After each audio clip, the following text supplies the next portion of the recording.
আসসালামু আলাইকুম প্রিয় দর্শক, আমি হাসিব মারজান আপনাদের সবাইকে আমন্ত্রণ জানাচ্ছি চ্যানেল আই সংবাদে। আর বিস্তারিত সংবাদের শুরুতেই জানিয়ে দিচ্ছি সুপার ফ্রেশ ফর্টিফাইড সয়াবিন তেল সংবাদ শিরোনামগুলো। অন্তর্বর্তী সরকারের প্রধান উপদেষ্টার সাথে মার্কিন প্রতিনিধি দলের বৈঠক আজ। গুরুত্ব পাবে বাংলাদেশ যুক্তরাষ্ট্র সম্পর্কের বহুমাত্রিক সহযোগিতা। সাবেক জনপ্রশাসন মন্ত্রী ফরহাদ হোসেন রাজধানীর ইস্কাটন থেকে র্যাবের হাতে গ্রেপ্তার, রাতেই আদাবর থানায় হস্তান্তর। দুদকের প্রাতিষ্ঠানিক শুদ্ধাচার করবে অন্তর্বর্তী সরকারের সংস্কার কমিশন, সহযোগী সংস্থাগুলোকেও সঠিক পথে আনার ঘোষণা। এবং তৈরি পোশাক শিল্প বাঁচাতে জাতীয় ঐক্যের আহ্বান জানিয়েছে বিএনপি, শ্রমিকদের কাজে ফিরতে উপদেষ্টাদের আহ্বান।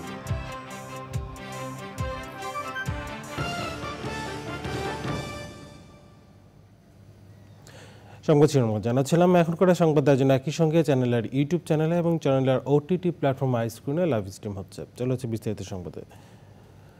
মার্কিন যুক্তরাষ্ট্রের দক্ষিণ ও মধ্য এশিয়া বিষয়ক সহকারী পররাষ্ট্রমন্ত্রী ডোনাল্ড লু এর নেতৃত্বে উচ্চ পর্যায়ের একটি প্রতিনিধি দল অন্তর্বর্তী সরকারের প্রধান উপদেষ্টা ডক্টর মোহাম্মদ ইউনূসের সাথে আজ বৈঠক করবে। রাষ্ট্রীয় অতিথি ভবন যমুনায় এ বৈঠক হবে। অন্তর্বর্তী সরকার প্রধান হিসেবে নোবেলজয়ী অর্থনীতিবিদ ডক্টর মোহাম্মদ ইউনূস দায়িত্ব নেওয়ার পর এটি মার্কিন যুক্তরাষ্ট্রের উচ্চ পর্যায়ের প্রতিনিধি দলের প্রথম ঢাকা সফর। যুক্তরাষ্ট্রের প্রতিনিধি দলের সদস্যরা অর্থ উপদেষ্টা ডক্টর সালেউদ্দিন আহমেদ ও পররাষ্ট্র উপদেষ্টা মোহাম্মদ তৌহিদ হোসেনের সঙ্গেও আলাদা বৈঠক করবেন। বাংলাদেশ ব্যাংকের গভর্নরের সাথেও সাক্ষাতের কথা রয়েছে তাদের। এসব বৈঠকে গুরুত্ব দেওয়া হবে বাংলাদেশ যুক্তরাষ্ট্রের সম্পর্কের বহুমাত্রিক সহযোগিতার ক্ষেত্রগুলোতে। তবে মূল আলোচনার বিষয় হবে অর্থনৈতিক সহায়তা। এ সফরে একটি চুক্তি সই হওয়ারও কথা রয়েছে। যুক্তরাষ্ট্রের প্রতিনিধি দলের বাংলাদেশ সফরকে ইতিবাচক এবং সম্পর্ক উন্নয়নের সুযোগ হিসেবে দেখছেন সাবেক রাষ্ট্রদূত হুমায়ুন কবির। তার মতে যুক্তরাষ্ট্রের শক্তিশালী এই প্রতিনিধি দলটি অর্থনৈতিক সহযোগিতা নিয়ে আলোচনার পাশাপাশি বাংলাদেশের পরিবর্তিত পরিস্থিতি আর নতুন সরকার সম্পর্কে ধারণা নিতে চাইবে। শনিবার প্রতিনিধি দলের প্রধান ব্রেন্ট নেইম্যান ছাড়াও ঢাকায় পৌঁছেছেন যুক্তরাষ্ট্রের দক্ষিণ ও মধ্য এশিয়া বিষয়ক সহকারী পররাষ্ট্রমন্ত্রী ডোনাল্ড লু। পান্থ রহমান জানাচ্ছেন বিস্তারিত। যুক্তরাষ্ট্রের পররাষ্ট্র দপ্তরের মধ্য ও দক্ষিণ এশিয়া বিষয়ক সহকারী পররাষ্ট্রমন্ত্রী ডোনাল্ড লু নামটি বাংলাদেশে বেশ পরিচিত। কয়েক দফা ঢাকা সফর করেছেন এই কূটনীতিক। রাজনৈতিক প্রেক্ষাপট আর মানবাধিকার ইস্যুতে সোচ্চার হওয়ায় প্রতিবারই ছিলেন আলোচনায়। Last year, we know there were a lot of tensions between the United States and Bangladesh. Doctor ইউনূসের নেতৃত্বে অন্তর্বর্তী সরকার দায়িত্ব নেয়ার পর প্রথমবারের মার্কিন প্রতিনিধি দলে তাঁর উপস্থিতি কাম্যই ছিল। যদিও 6 সদস্যের এই প্রতিনিধি দলের নেতৃত্ব দিচ্ছেন দেশটির রাজস্ব ও অর্থ দপ্তরের আন্তর্জাতিক অর্থায়ন বিষয়ক সহকারী under secretary ব্রেন্ট Neiman. We want to find ways to strengthen our relationship. দ্বিপাক্ষিক সম্পর্ক উন্নয়ন ও বাংলাদেশের অর্থনৈতিক কাঠামো সংস্কারের বিষয়গুলো আলোচনায় প্রাধান্য পাবে বলে ধারণা করা হচ্ছে। সফরকে ইতিবাচক হিসেবে দেখছেন যুক্তরাষ্ট্রে বাংলাদেশের সাবেক রাষ্ট্রদূত হুমায়ুন কবির। আমরা IMF এর কাছে, ওয়ার্ল্ড ব্যাংকের কাছে, এডিবির কাছে $5 বিলিয়ন সহায়তা চাচ্ছি আমাদের এই অর্থনীতি ব্যবস্থাপনাটাকে একটু দাঁড় করাবার জন্য, এবং সেই সব ক্ষেত্রেই মার্কিন যুক্তরাষ্ট্র গুরুত্বপূর্ণ ভূমিকা পালন করতে পারে। তো কাজেই এই মুহূর্তে তারা যদি আমাদের বাস্তব অবস্থাটা উপলব্ধি করে এবং আমরা কেন এই জায়গায় পড়েছি এই কথাটা, এটা যদি তারা সম্যক উপলব্ধি করতে পারে, তাহলে তারা অনেক বেশি মোটিভেটেড হবে আমাদেরকে সহায়তা করার জন্য। এবং এটা তো সত্যি কথাই যে আমাদের এখান থেকে বড় ধরনের অর্থ পাচার হয়েছে, আর্থিক অব্যবস্থাপনা ছিল, আমাদের ব্যাংকগুলো ধ্বংস হয়েছে। তো এই সামগ্রিক চেহারাটা যদি তারা উপলব্ধি করতে পারে, তারা আমাদের সহায়ক হতে পারে। সাবেক এই কূটনীতিক মনে করেন পরিবর্তিত পরিস্থিতিতে নতুন বাংলাদেশ সম্পর্কে ধারণা নিতে চাইবে প্রতিনিধি দলটি। এই মুহূর্তে বাংলাদেশের পাশে দাঁড়াবার জন্য তো অন্য কেউ নাই, কাজেই সেই জায়গায় তারাই এসছে। আমরা তাদের সাথে, তারা এবং তাদের সেই সক্ষমতাটাও আছে, কাজে সেই সক্ষমতাটাকে আমরা কতখানি কাজে লাগাতে পারি সেই প্রচেষ্টাটা আমি মনে করি এই মুহূর্তে করা আমাদের জন্য খুবই উপাদেয় একটা বিষয় হবে বলে আমার ধারণা।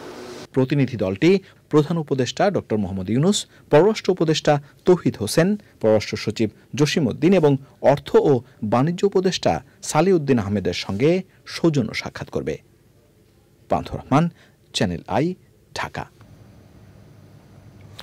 সাবেক জনপ্রশাসন মন্ত্রী ও মেহেরপুর 1 আসনের সাবেক সংসদ সদস্য ফরহাদ হোসেনকে গতরাতে রাজধানীর ইস্কাটন থেকে গ্রেফতার করেছে র্যাব। র্যাবের লিগ্যাল অ্যান্ড মিডিয়া উইংয়ের সিনিয়র সহকারী পরিচালক ইমরান খান জানান, গ্রেফতারের পর রাজধানীর আদাবর থানায় হস্তান্তর করা হয় সাবেক মন্ত্রী ফরহাদ হোসেনকে। গত 5ই আগস্ট বৈষম্য বিরোধী ছাত্র আন্দোলন চলাকালে ছাত্র জনতার উপর গুলিবর্ষণ ও হত্যার ঘটনায় মামলা রয়েছে তার বিরুদ্ধে। সেই মামলায় তাকে গ্রেফতার দেখানো হয়েছে। আদাবর থানার ভারপ্রাপ্ত কর্মকর্তা মাহফুজ ইমতিয়াজ ভুইয়া বিষয়টি নিশ্চিত করেছেন। দুদক দমন কমিশন দুদকের প্রাতিষ্ঠানিক শুদ্ধাচার করবে অন্তর্বর্তী সরকার ঘোষিত দুদক সংস্কার কমিশন। কমিশনের প্রধান ডক্টর ইফতেখারুজ্জামান জানিয়েছেন, দুদকের সাথে সহযোগী হিসেবে যেসব সংস্থার কাজ করার কথা তাদেরও সঠিক পথে নিয়ে আসবে সংস্কার কমিশন। রিপোর্ট করছেন ওবায়দুল রশিদ। জুলাই গণহত্যা স্মৃতি ফাউন্ডেশন নামে জাতির উদ্দেশ্যে দেওয়া ভাষণে রাষ্ট্র সংস্কারের অংশ হিসেবে প্রাথমিকভাবে 6টি কমিশনের ঘোষণা দেন অন্তর্বর্তী সরকারের প্রধান উপদেষ্টা ডক্টর মোহাম্মদ ইউনূস। যেখানে দুর্নীতি দমন কমিশন সংস্কারে যে কমিশন করা হয়েছে তার প্রধান করা হয়েছে ডক্টর ইফতেখারুজ্জামানকে। চ্যানেল আইকে ডক্টর ইফতেখারুজ্জামান বলেন, গত 15 বছর দুদকে রাজনৈতিক নিয়োগ হয়েছে। দলীয় রাজনীতির প্রভাবের মধ্যে থাকতেন দুদক কর্মকর্তারা। দমন কমিশন যেটা হয়েছে যে যারা ক্ষমতায় থাকেন তাদের বিরুদ্ধে কোনো ব্যবস্থা, তাদের বিরুদ্ধে দুর্নীতির অভিযোগ থাকলে কোনো ব্যবস্থা নিয়েছেন এরকম কোনো দৃষ্টান্ত রাখতে পারেনি। দলীয় রাজনৈতিক প্রভাবে প্রভাবিত হয়ে অনেকের বিরুদ্ধে মামলা করা হয়েছে, দীর্ঘদিন ব্রেইনস্টর্ম করতে হবে, যার মাধ্যমে এই যে নিয়োগ প্রক্রিয়ার মধ্যে আরো স্বচ্ছতা, জবাবদিহিতা এবং কোনো না কোনো ভাবে যেন দলীয় প্রভাবে প্রভাবিত না হয় সেটাকে নিশ্চিত করার উপায় আমাদের অনুসন্ধান করতে হবে। দুদক এবং দুদক সংশ্লিষ্ট যে আইন রয়েছে তার মাধ্যমেই দুদককে অকার্যকর করে রাখা হয়েছিল বলেও মন্তব্য করেন তিনি।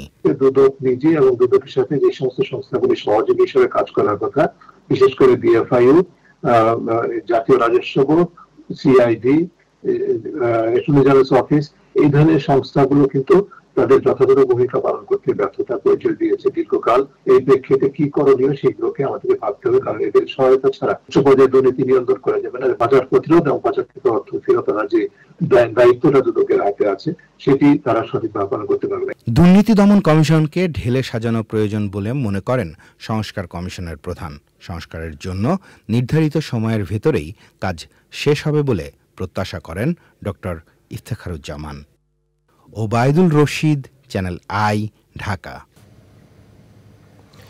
তৈরি পোশাক শিল্প বাঁচাতে জাতীয় ঐক্যের আহ্বান জানিয়েছে বিএনপি।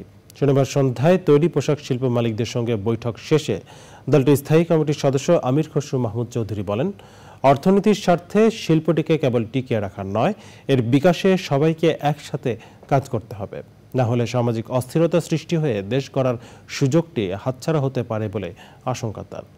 উত্তরে বিজিএমইএ ভবনের সরকার, মালিক ও শ্রমিক প্রতিনিধিদের বৈঠকে ফলপ্রসূ সমাধান না পেয়ে শিল্পটির নেতারা হোটেল সারিনায় বিএনপির এই শীর্ষ নেতার সঙ্গে বসেন।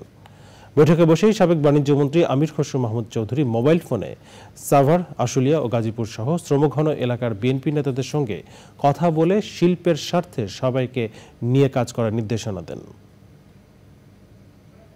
কেউ যদি বাধা হয়ে দাঁড়ায় তাহলে বাংলাদেশের মানুষ সেটা গ্রহণ করবে না।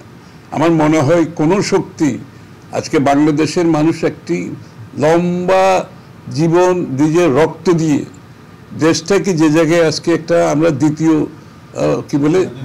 দ্বিতীয়বার স্বাধীনতা অর্জন করেছি যে কথাটা বলছে, যে একটা নতুন বাংলাদেশ দেখতে চায়, এইটার পথে অন্তরায় হয়ে এই শিল্পকে বাধাগ্রস্ত করে কেউ বেশি দূর এগোনোর কোনো সুযোগ নাই এবং তাদেরকে দেশের মানুষ ক্ষমা করবে না। তাদের এই শিল্পের অন্তরায় হয়ে দাঁড়ানোর জন্য কোনো সুযোগ সৃষ্টি করতে পারবে না বলে আমরা বিশ্বাস করি।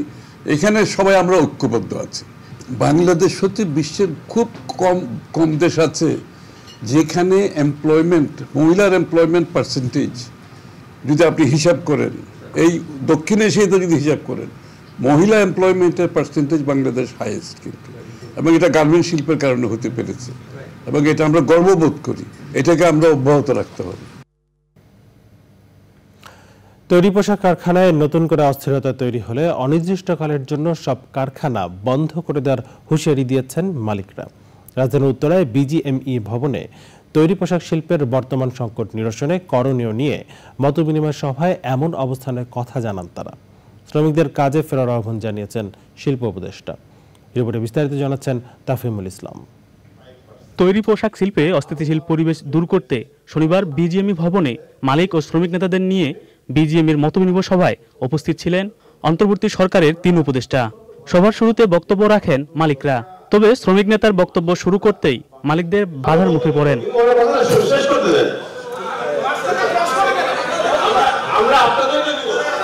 নির্দিষ্ট সমাধান না আসায় এক পর্যায়ে সভায় হট্টগোল শুরু হয়। এরপর চলে শ্রমিক নেতা, মালিক ও উপদেষ্টাদের আলোচনা। মালিকরা সিদ্ধান্ত নেয় আগামীকাল থেকে পোশাক কলকারখানা চালুর।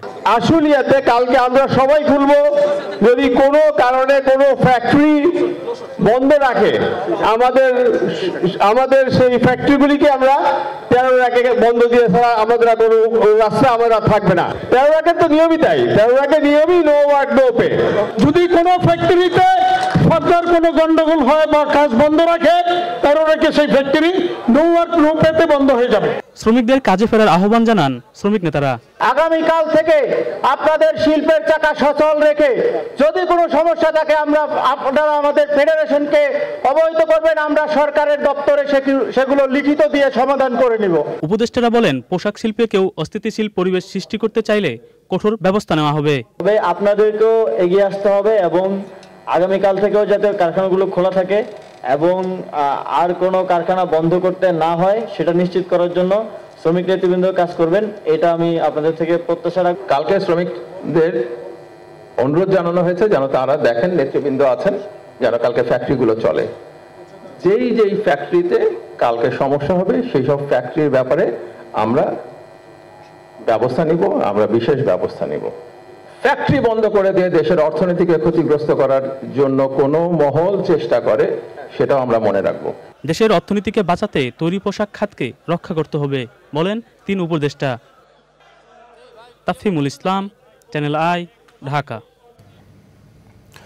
সারা দেশে বন্যা পরিস্থিতি অনেকটা নিয়ন্ত্রণে এলেও ঘুরে দাঁড়ানোর সংগ্রামের পাশাপাশি নানান রোগের সঙ্গে যুদ্ধ করছেন দুর্গতরা। এমন অবস্থায় লক্ষ্মীপুরে হাজারো মানুষকে বিনামূল্যে চিকিৎসা সেবা ও ওষুধ দিয়েছে প্রকৃতির জীবন স্বাস্থ্য সেবা কেন্দ্র এবং প্রকৃতির জীবন ক্লাব। দোরগড়ায় বিনামূল্যে চিকিৎসা সেবা ও ওষুধ পেয়ে কৃতজ্ঞতা জানিয়েছেন বানভাসী মানুষ। প্রান্তিক জীবন জীবিকা উন্নয়নে এমন মানবিক কার্যক্রম অব্যাহত রাখার আহ্বান স্থানীয়দের। আব্দুল করিম ভিডিওচিত্রে সাবরি হাসানের রিপোর্ট। জলবায়ু পরিবর্তনের অভিঘাত ও উজানের ঢল ও অতিবৃষ্টিতে স্মরণকালের ভয়াবহ বন্যা দেখেছে দেশ। দেশের সকল নদীর পানি এখন বিপদসীমার নিচে থাকলেও এখনো বন্যাজনিত দুর্ভোগ পোহাতে হচ্ছে কুমিল্লা, ফেনী, নোয়াখালী ও লক্ষ্মীপুর সহ বিভিন্ন জেলার অধিবাসীদের। বিভিন্ন স্থানে জলাবদ্ধতার পাশাপাশি ব্যাপকভাবে ছড়িয়েছে পানিবাহিত ও চর্মরোগের প্রাদুর্ভাব। এমন বাস্তবতায় দুর্গতদের পাশে প্রকৃতি ও জীবন স্বাস্থ্যসেবা কেন্দ্র ও প্রকৃতি ও জীবন ক্লাব। লক্ষ্মীপুর সদরের ভবানীগঞ্জে দেয়া হয়েছে বিনামূল্যে চিকিৎসা সেবা ও ওষুধ। বন্যা পরবর্তী ক্ষয়ক্ষতি কাটিয়ে ওঠা ও জীবন জীবিকা বাঁচানোর লড়াই করতে থাকা দুর্গতরা ঘরের পাশে স্বাস্থ্যসেবা পেয়ে স্বস্তি জানিয়েছেন।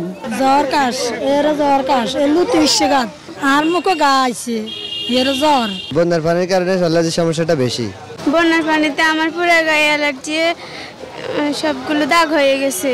বন্যার পানির কারণে আমার এই সমস্যাটা হয়েছে, আমি আসার কারণে এই যে ওষুধটা আমি পাইলাম। অ্যালার্জি চুলকা গোটা পানি বার আর পেয়েছেন বিনামূল্যে ওষুধ সামগ্রী। বন্যার পানিতে বাচ্চার চুলকানি আপনারা ওষুধ দেন বিনামূল্যেতে, আমাদের খুব উপকার হয়েছে। পেটে চিকিৎসা পেলাম, ওষুধ পেলাম, মানে বাচ্চা যদি আবার সুস্থ হয় আল্লাহর দরবারে। অ্যালার্জি আছে, দাঁতে ব্যথা করে, কিছু খাওয়াইতে মারি না, বিনামূল্যে ওষুধও পাইলাম, চিকিৎসা হইল। চুলকানিটা বাড়ে গেছে, তখন ওষুধও পাইছি বিনি পয়সা, ডাক্তার দেখাইছি। বন্যা দুর্গতদের মাঝে আমাদের এই সেবা অবিরাম চলছে, চলমান আছে। মানুষের যতটুকু সেবার প্রয়োজন আমাদের একার পক্ষে এই সেবা দিয়ে এই মানুষকে এই পানিবাহিত রোগ থেকে উত্তরণ করা সম্ভব নয়। যদি আমাদের পাশাপাশি আরও এনজিও, সরকারি প্রতিষ্ঠান, বেসরকারি প্রতিষ্ঠান ও বিত্তবানরা এগিয়ে আসে, তাহলে এই সেবা দিয়ে মানুষের এই দুর্যোগ থেকে কাটিয়ে ওঠা সম্ভব। দেশের পরিবেশ প্রতিবেশ সংরক্ষণের পাশাপাশি আর্ত মানবতার সেবায় যুগের অধিক সময় ধরে কাজ করে যাচ্ছে প্রকৃতি ও জীবন ফাউন্ডেশন, প্রকৃতি ও জীবন স্বাস্থ্য সেবা কেন্দ্র এবং প্রকৃতি ও জীবন ক্লাব। সাবরিনা হাসান, প্রকৃতি ও জীবন ডেস্ক, চ্যানেল আই। দেখছেন চ্যানেলের সংবাদ। দিয়ে পর্যায়ে নিচ্ছি বিরতি।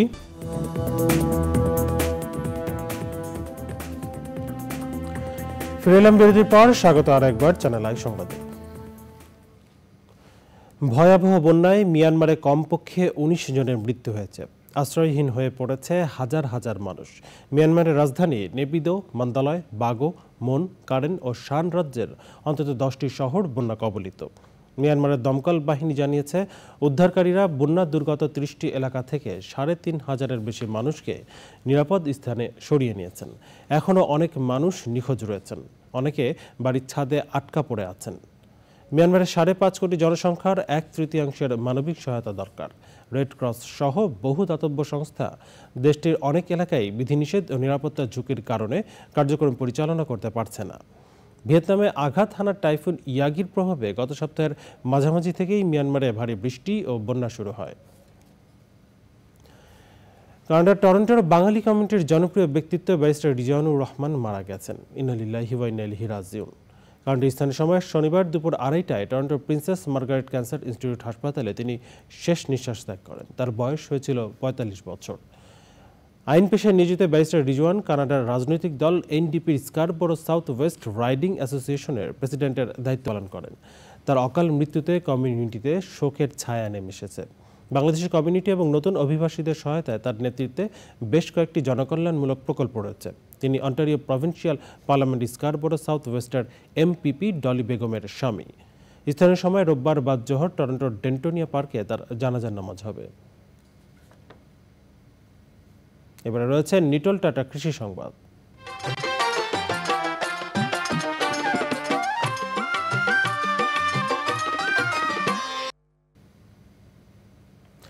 মেহেরপুর জেলায় এবার করলার ভালো ফলন হয়েছে। প্রথম দিকে বাজার দর কম থাকলেও বর্তমান বাজার দরে সন্তুষ্ট চাষি। বিঘা প্রতি 60 থেকে 70 হাজার টাকার করলা বিক্রির আশা করছেন চাষিরা। এখন দেখবেন প্রকৃতি সংবাদ।